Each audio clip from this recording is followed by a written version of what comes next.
Working on a final version of time mastery. There's Tasiji's teachings on it.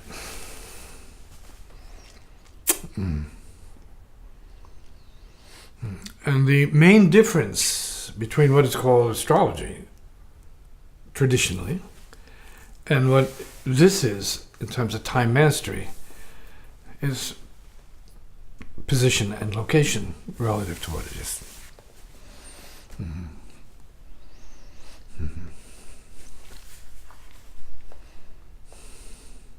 Astrology is what you are expected to believe you are subject to and are in astrologic terms.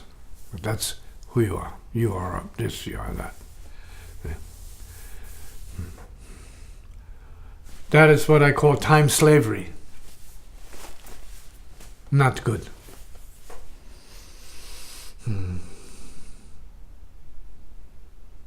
My response to that was coming up with something that is much more in line with what we could call, for lack of a better word, an enlightened view. Maybe more in tune with what is true.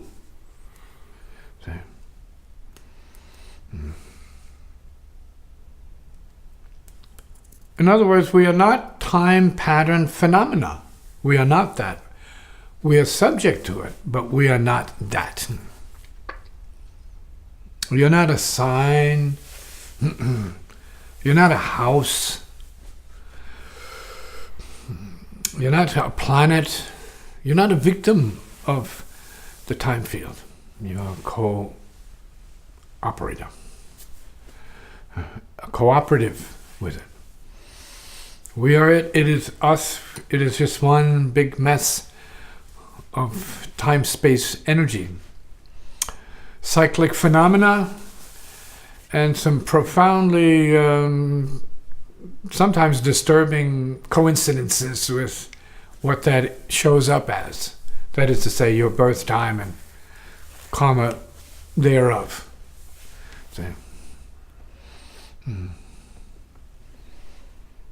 So time mastery thus is a step away from that as much as a step into it to see what it is, which no one isn't. Right? Which everyone isn't, and no one is. Right. From the spiritual perspective, it seems like you're none of it. And from an astrologic perspective, this whole thing is going on. Well, then it's for who? What is going on? See? So if you're talking about karmic beings, yeah, it's a big deal. But for practicing beings who are stepping into, let's say, the perceptions and realizations of enlightened wisdom being, then none of that is so exactly. They are not exactly so. But are you a karmic being subject to time? Well, you're a karmic being who is time, not merely subject to time. So it's not about being the victim of it, you are the cause of it. That's a different perspective. How does the study of and knowledge of and potentially mastery of time deepen one's spiritual practice of not being any of it? As long as it's reinforcing some of the factors of what it is all about. In truth, you are not that, but you are part of that. You have to determine then in which way your practice of self-realization from a spiritual level is functional in your case. You are not that time field, you're not the solar system, but you're subject to it relatively so. But it's not who you are, but what you have to deal with. It's the field you're in. So it is relevant. Frighteningly so. Relevant. Scary. You say, wow, how can this be? Well, it's mirror to mirror. And so the wisdom, of course, is that you are more space than time, but what is space relative to time that gives you the authority to say that? Is there anything in the canon of astrology that that existed before your particular time mastery approach that says what you just said? Is there No, I can't say that, but this is common sense. Mm-hmm. So am I talking from time? Not necessarily. Am I talking from space? Most likely. Most probably from space. So when you hear what I'm saying in musical terms, you can ask yourself the same question. What is this guy playing that someone else played before him that he would be copying or manifesting or being that? Mm-hmm. Doesn't exist. Yeah. So what you need to get finally is that there is in every being the process of origination, creative origination. So that maybe at some point you can actually be who you are. Instead of having people ask you, oh, where'd you get that from? Because you can be you. Who'd you get that from? And you can easily say, in terms of the lineage, oh, my parents. Yeah, you are them. But they're not going to say that they are you. But there's a connection, but it has a beginning and an end point. And the reality is you're an independent individual out here, but whether or not you realize that is up to you. See if you can realize that and then manifest the realization of that in ways that make you more unique than you ever dreamed you could be. Mm-hmm. Mm-hmm. Mm-hmm.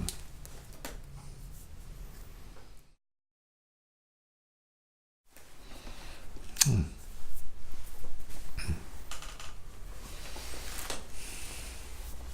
Now the question is about a tradition of the psychic science of time watching. Mm-hmm.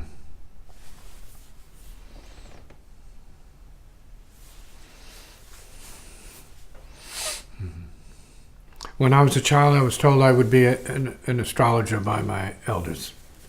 Oh, in fact, they said I was one. That was even more crazy to me. But I was one. And other things they said, which I thought was a bunch of nonsense.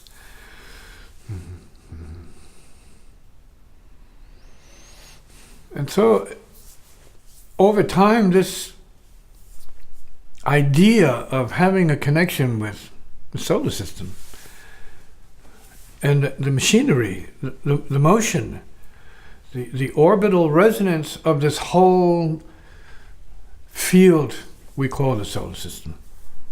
This became more obvious to me over time. Being a yogi practitioner helped to intensify my sense of space. That we were space beings in time bodies. As spirits, spiritual beings. Having the responsibility of walking the path, which means time path. You walk the path, that means walking through the stars. That's the path. See, is the universe. Not just a few planets and, their so-called logarithmic effects.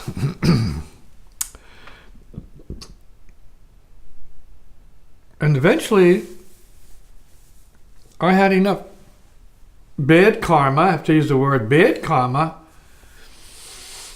mishaps, disasters, catastrophes, wrecks, bloodshed, bumps and bruises, to say to my mother, Mom, what's going on here? I'm getting beaten up here. And then the shocking revelation was it was happening around the same time. In my case, June. It became mysterious because my mother's birthday was in June, my Aunt Gracie's birthday was in June, and her mother, my grandmother, were all June. So I had this connection with June big time. They were my guides.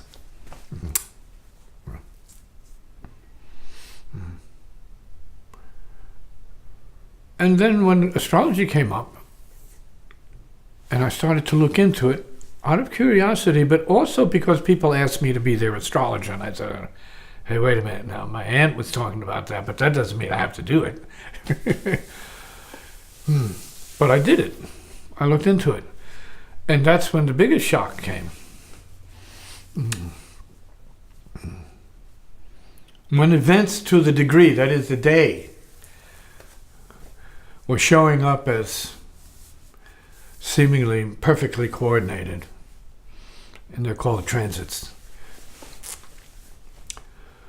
Many of my mishaps were predictable. And I said, okay, enough's enough. I have to learn this, and I have to pass it on to other people, because this is valuable. Yeah. And were you able to mitigate any of your Absolutely. situations? Absolutely. It's a matter of becoming conscious of the times, right? Because we're not time, so we can become conscious of the times. And because we're not time, we can become beyond the time, right? Simple. Yogic practice. Be no time. Be timelessness, which is easier said than actually realizable.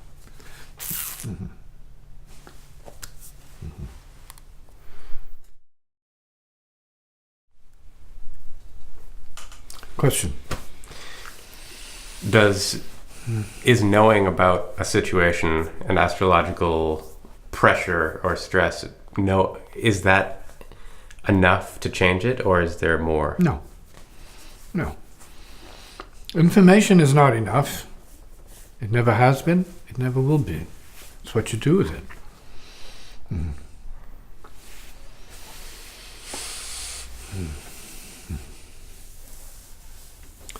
Time mastery means not being astrology. Respecting what it proposes to be, and is, conventionally, but not being that.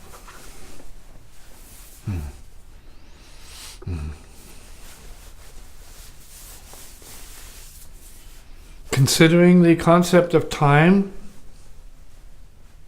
but not being that. Considering any concept and not being that. Any concept of anything and not being that. No self, no thought, no mind equals no problemos. Native wisdom.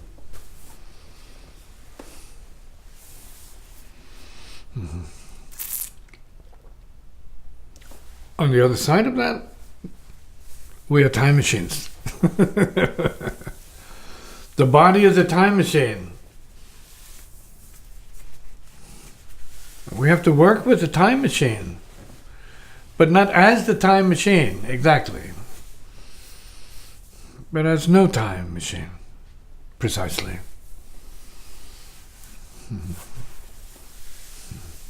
Good luck.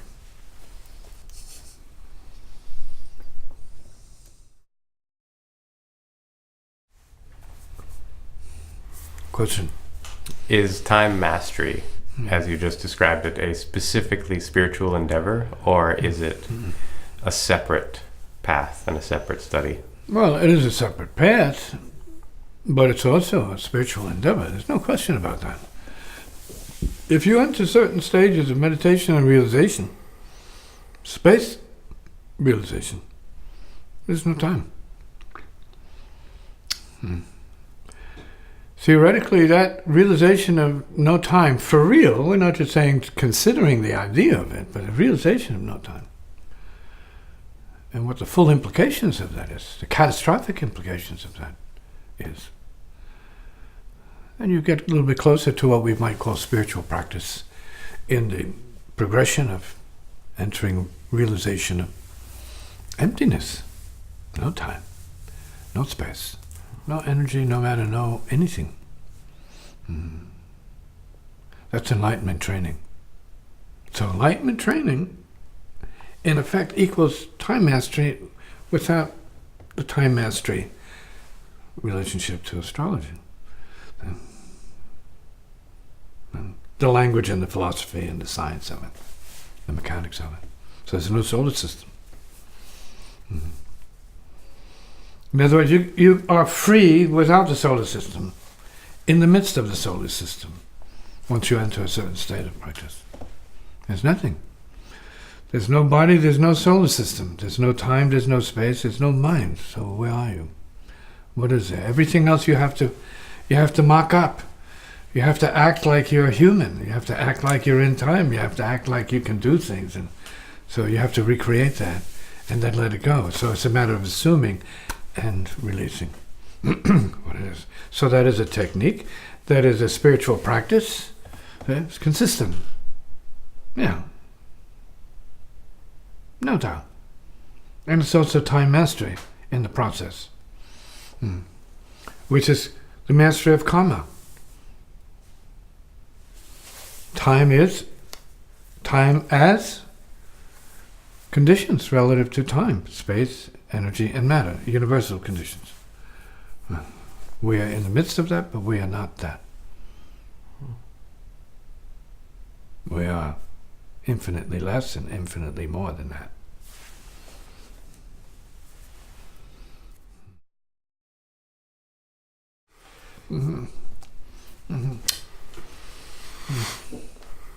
And so you have the Buddha realizations, the Buddha system, the Buddha enlightenment, and the Buddha institution, the Buddha practice, and then we have what we call here, which is relevant to that, but it's called the Huda here. See? It's not about the eye of the mind here, it's about the ear of the heart. Huda, hu, listening. Hu is first and last exhalation. Gone. Hu is gone. Already gone. Similar. But different. Same, difference. Differently the same.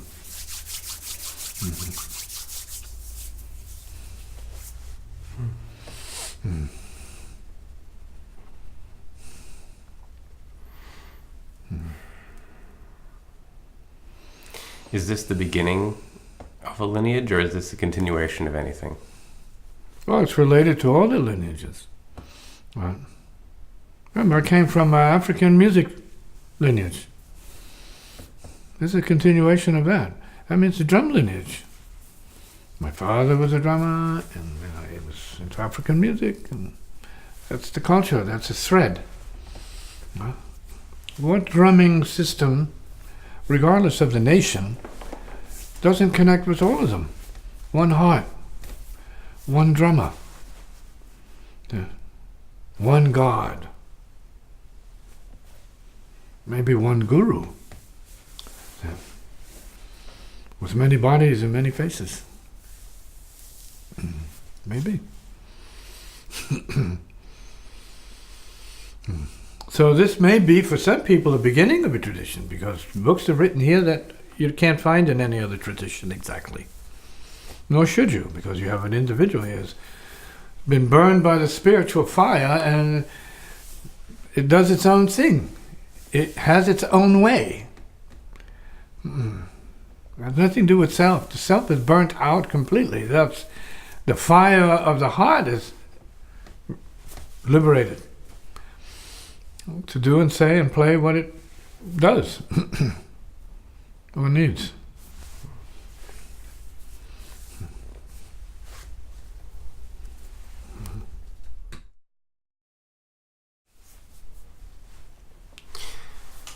One of the big paradoxes or puzzles of the state of studenthood, spiritual studenthood, is the assertion or the reality that things are perfect as they are. Everything's cool. Everything's good. One is already enlightened, in a sense. One already has it, and That's only a question. Yeah. That's not more. That's not a period. It's a question. And that's an assumption. Okay. And that we are a self. We are, a being coming to terms with suffering, as suffering, and there's seemingly both sides, and there's then seemingly just one side, and then not the other. And how can they both be valid and true? And what is that sort of crack where things either crystallize or fall apart and nothing happens? Nothing happens.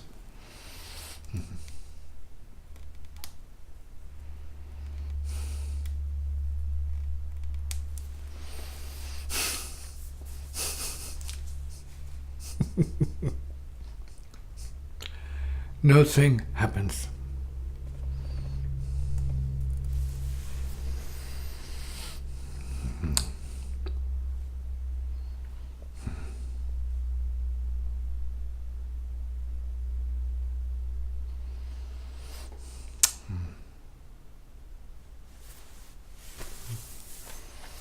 Nothing happens.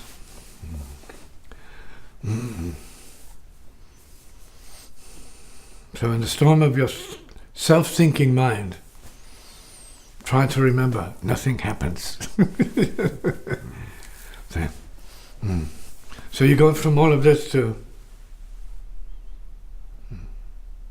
which is what practice is about. No mind, no self, no disturbance. Nothing.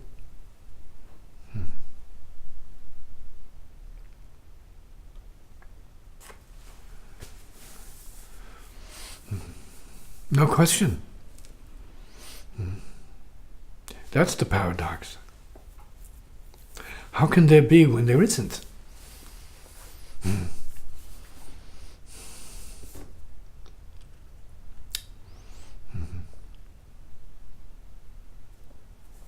How can you know nothing?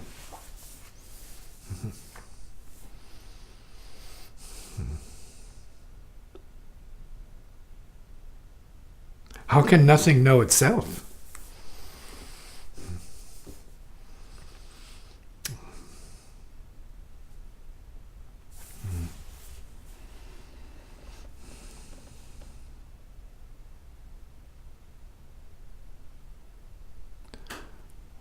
Now, is all that noise a form of peace? Or where's peace in the middle of all this noise? See, your self-noise. The seeker's noise.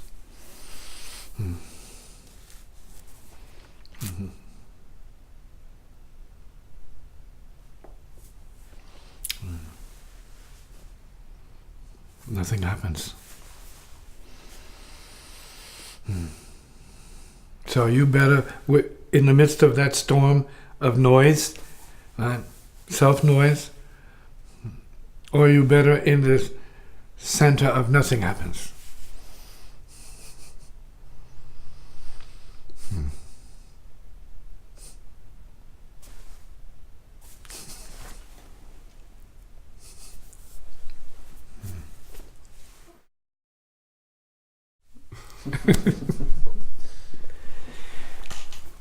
How close are the idea of nothing happens and the experience of nothing happens? Same thing. But you need to know that and realize that. How close is the word Buddha to the Buddha?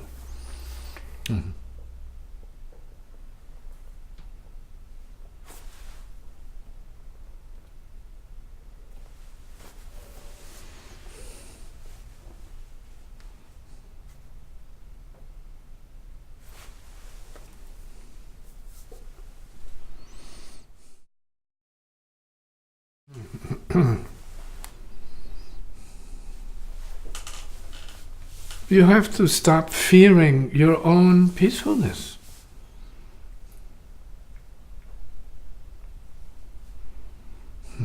There's nothing to fear.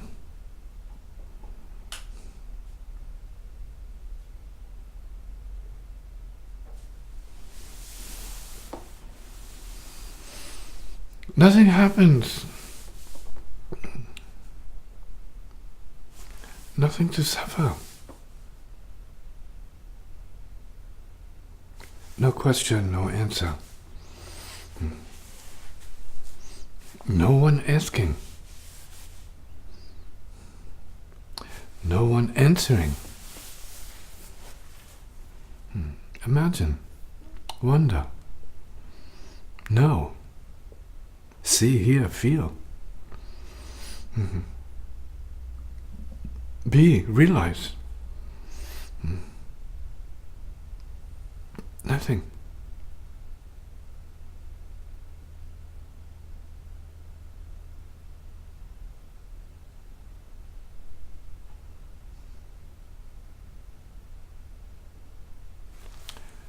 It's practice.